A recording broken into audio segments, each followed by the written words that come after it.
Hello, everybody, and welcome to EduMatch. Follow along with us on Google Plus, or I'm sorry, on YouTube Live at bit.ly/tweet talk76. In addition, we are on Twitter with the hashtag EduMatch. Speaking of EduMatch, did you know that you could be the featured person of the day? Just sign up on the forum. It's about a third of a way down the page. There's a little bit of a wait, but as you wait, we'll be tagging you when a match comes up. And in addition, we'll be tweeting out your blog if it has a findable RSS feed. So tonight we are going to be talking about Snapchat and education. This is actually part 2. We did part 1 back in August, but we had to bring it back because it was such a great topic. And there have been so many different features that have been added since that time. So we're just going to go ahead and introduce ourselves. So I'm just going to go from my left to my right with our 2 panelists. So Jam, if you could please introduce yourself. I'm Jam. I'm just doing a Snapchat filter right now. I'm an educator and TV host based out in Toronto. So I'm really excited to be talking about this discussion just because I've had so much success using Snapchat with my students on the spectrum. All right, awesome, awesome. And Tammy, please introduce yourself. Hi, I am Tammy Neal from North Florida, rural educator, Florida EdChat, rural EdChat. Not a huge Snapchatter, to be honest with you, but I do find that it has its purposes and its places. And so, you know, it's in my bag of tricks.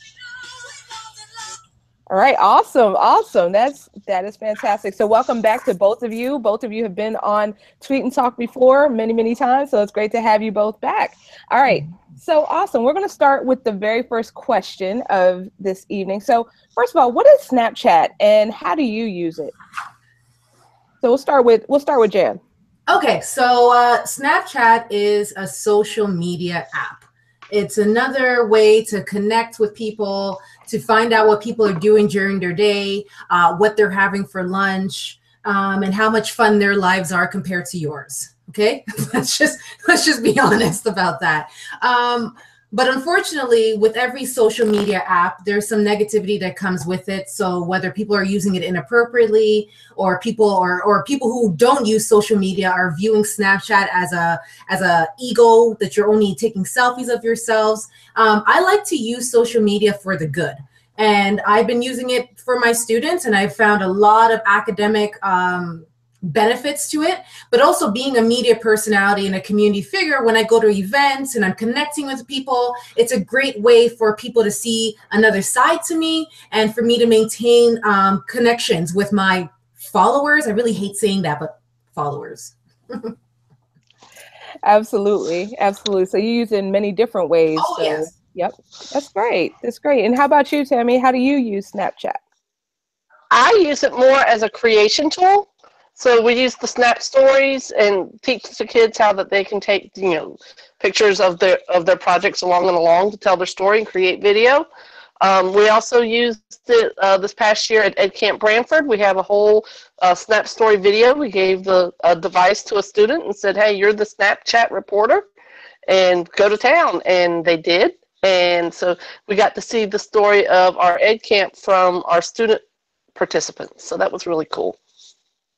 That is really cool. So could you tell us a little bit more about those Snap Stories and what they are?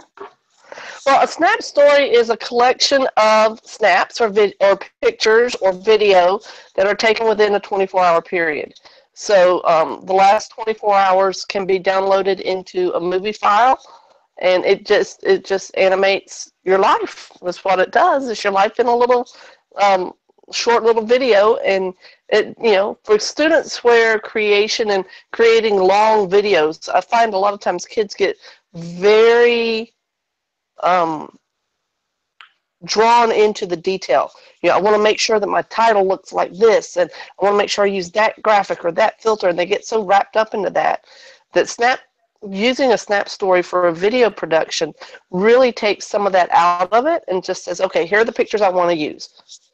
And so it allows for quick creation over a period of time. And I know that sounds like an oxymoron, but you know, if a student is using a specific device, you know, to keep track of a project or a video or whatever, you know, it's easier than creating a full PowerPoint movie or a QuickTime movie or something like that. Okay, fantastic, fantastic. So this is great. You just addressed a way that you use it for learning. So in what other ways might Snapchat be used as a tool for learning? So I'll go first to Jim, and I'll come back to Tammy if you have anything else, any other thoughts you wanted to add on that. So adding to it, Snapchat in the classroom can be used for many incredible things. For starters, last year I was teaching in kindergarten. Love my kindergarten kids, I really, really do.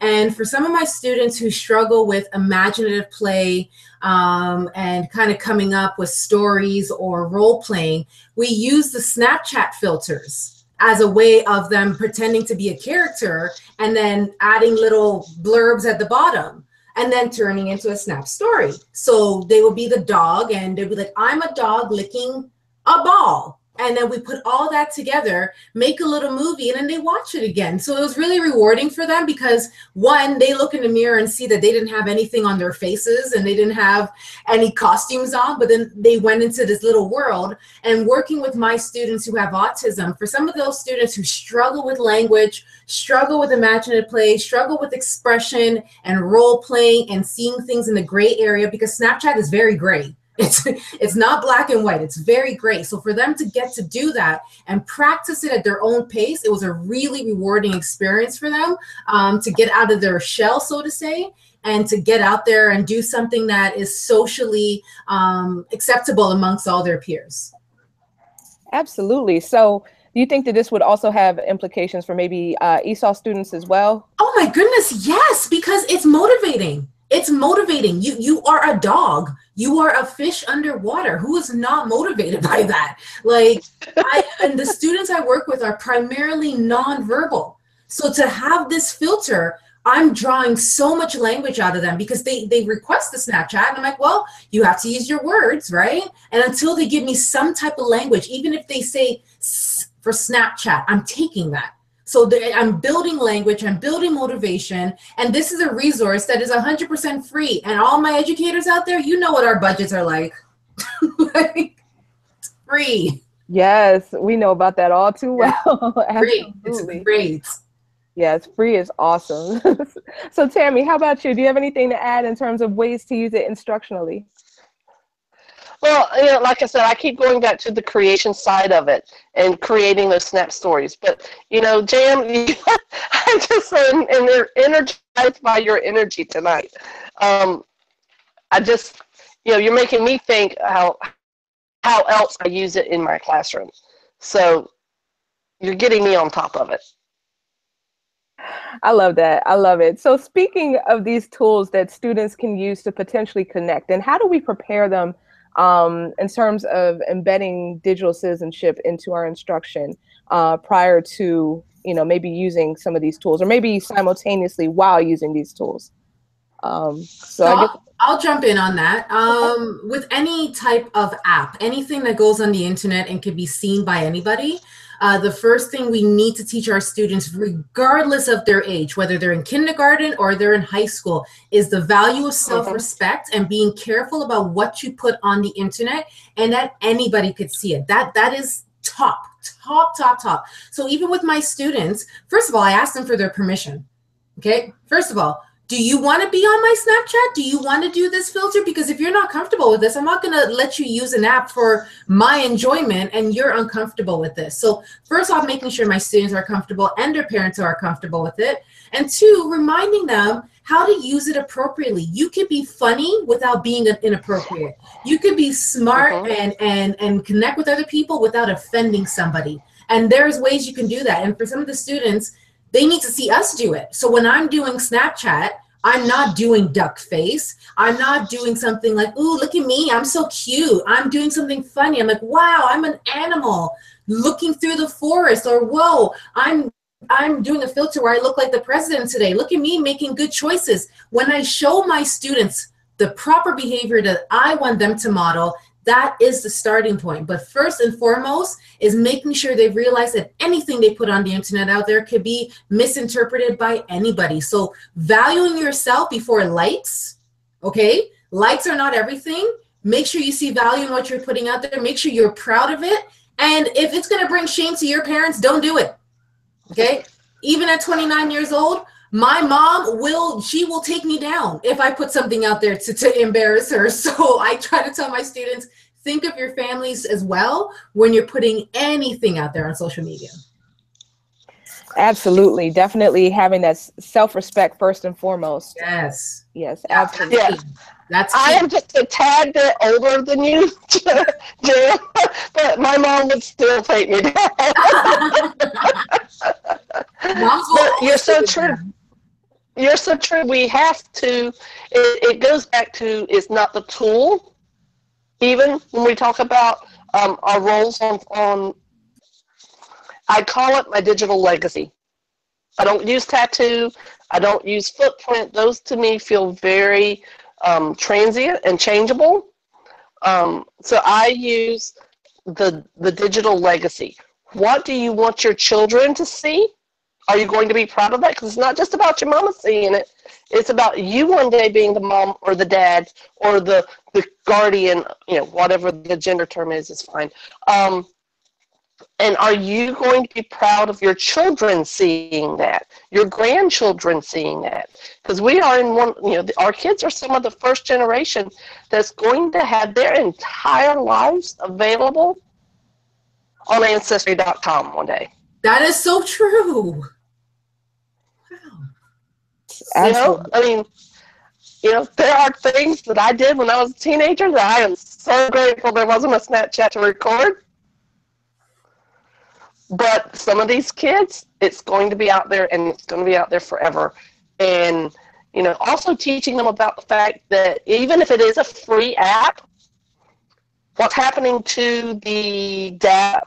Who's getting that data? What are they doing with it? What rights have you given away by accepting this free app? So, there are some apps that I once wasn't a part of because of some really major security holes. And showing that to my students, I teach 6 through 12. Kindergartners may not understand all of that, but my high schoolers definitely do. And so that's also a part of the digital citizenship side of being aware of where your data is going and what you're doing with it. Absolutely. Absolutely. We have to definitely teach them how to read those privacy policies when they come up and stay on top of those types of things, because data is very, very important. Okay.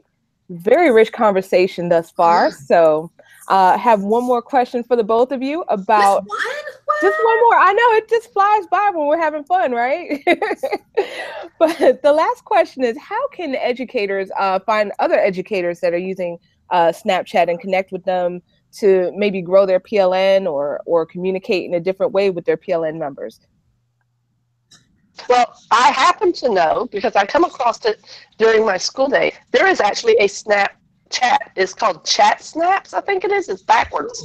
It happens at right around noon Eastern, and it's not just for educators, it's for marketers and everybody that uses Snapchat. So, when I first saw it, I went, oh, that's interesting. Why is it in the middle of the day? But, so I go back, I have to lurk and go back and lurk at it afterwards. But, putting it out in, there is a Voxer group for Snapchat educators. Sarah, I think it's on the list that you did, right? Yeah, I'll go back and tweet that out like right after this. Yep. But, just sharing it out through your social media and see just ask the question, who's using it? And what are you doing with it? Absolutely. Absolutely. And Jan, what about you? Ever since Instagram stories came out, I've kind of been slipping on Snapchat, to be honest. So I take my content from Snapchat and then I put it on Instagram stories. So the reason why I do that, the reason why I don't put out my Snapchat name is because I'm not, all my social media is not affiliated with a classroom. So you're going to see a combination of me teaching, and then this and then that it becomes irrelevant to some people. So only until I have content that I think is reflective of my classroom, reflective of my students, do I make a Snap story or I make an X story, put it all together, and then I might make like a YouTube video out of it or something like that, and then put it out, or I'll tweet it or something like that. But in terms of connecting with other educators, every educator I meet, I go, if you're not on Twitter, there is no point of you being on Snapchat. Like that's how you find those educators to connect with. You go on Twitter, you tweet to them, you have all your kind of hashtags, and then you could take from those people and then do your Snap or then do Instagram. But it's really important, I think, and I'm grateful for things like Twitter and Snapchat because there's so many fantastic educators, and honestly from the States, who I've been connected with because of having Twitter and having Snapchat, that I'm able to have a glimpse of your classroom and take ideas from there and reapply it back to my room with my students. So it's great. Absolutely. The possibilities are endless. And I know like one feature that I really like that they just introduced maybe, I don't know, a month ago or something, is the groups where you can have up to 16 people in one group. Oh, that's a headache. Yeah, you said that's a headache.